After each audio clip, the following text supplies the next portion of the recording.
আসসালামু আলাইকুম। কবর, এই কবরে একদিন সবাইকে যেতে হবে, পৃথিবীর সব কিছু ছেড়ে দিয়ে।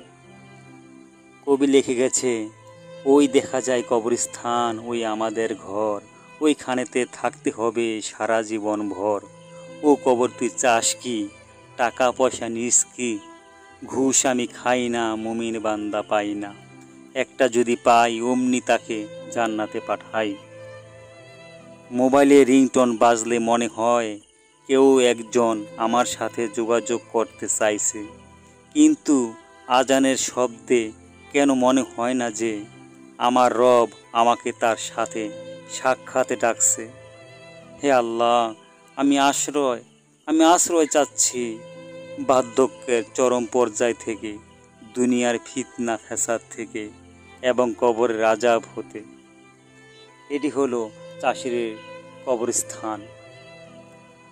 ঝড় বৃষ্টির সময় কবর করতে যদি কষ্ট হয়, এই জন্য এভাবে তেরপাল দিয়ে বানানো হয়েছে চাষির কবরস্থান।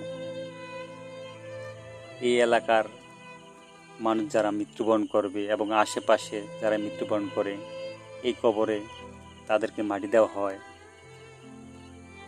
সবাই ভালো থাকবেন। আজ এ পর্যন্তই। আসসালামু আলাইকুম ওয়া রাহমাতুল্লাহি ওয়া বারাকাতুহু।